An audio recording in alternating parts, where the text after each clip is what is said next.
The smoke still clung to my hair when I knocked on her door.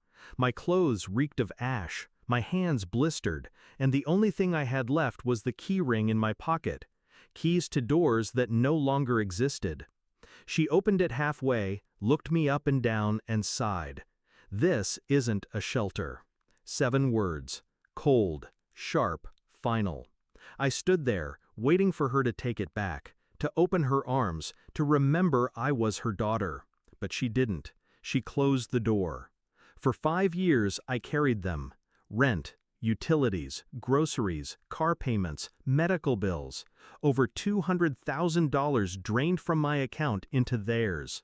At first I gave out of love. My father was gone, and my mother was drowning.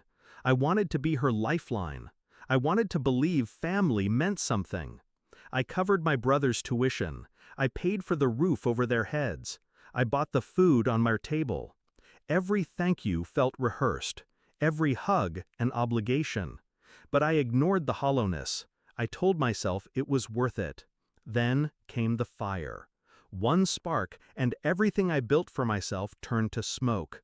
My apartment gone, my savings strained, my future uncertain.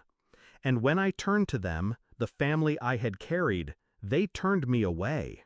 That was the betrayal. Not the money, not the years. The moment my mother looked at me and chose to treat me like a stranger on her porch. I didn't scream. I didn't beg. I walked away. And by the time I reached the sidewalk, my decision was already made. No more. I would cut every cent. It wasn't impulsive, it was surgical. I canceled the auto payments that night. The rent transfer that landed on the first of every month, gone.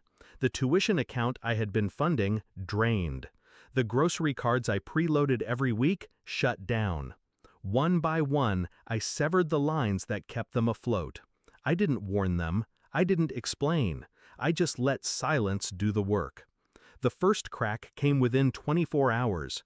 My youngest brother called, then texted, then begged. Tuition was due, his card declined. Then the lights went out in their house. The electric bill had been mine. Groceries stopped arriving. The fridge went empty. I watched it unfold like a slow-motion collapse. A family that once mocked my choices, dismissed my sacrifices, now scrambling in panic. And all I had to do was nothing. By 7:15 a.m. the next morning, I had 25 missed calls. My mother, my brothers, even distant relatives I hadn't spoken to in years. Voicemails shifted from anger to pleading to tears. "Just a mistake. We didn't mean it. Please, we need you." I listened to them all, calm, unmoved. The confrontation came 3 days later. She showed up at my workplace, hair uncombed, eyes wild. "You can't just abandon us," she hissed.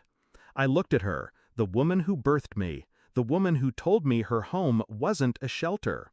And for the first time, I felt nothing. "Funny," I said. "That's exactly what you did to me." She flinched. Just a flicker, but enough. I didn't raise my voice. I didn't list the numbers, the years, the sacrifices. I didn't need to. All I gave her was silence. The same silence she gave me on her porch when I needed her most. Only now, the weight of that silence was crushing her. It's been months since then. They've sold off furniture, borrowed from relatives. My brothers took jobs they once sneered at. My mother still leaves voicemails, her voice smaller each time. But me, I've rebuilt. Not fast, not flashy, but strong. On my own, for myself.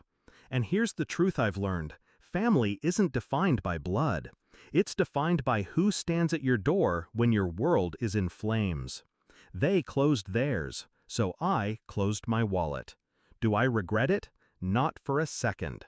Because now, every missed call is a reminder that the daughter they once used, the daughter they dismissed, was the only thing keeping them alive. And I don't answer.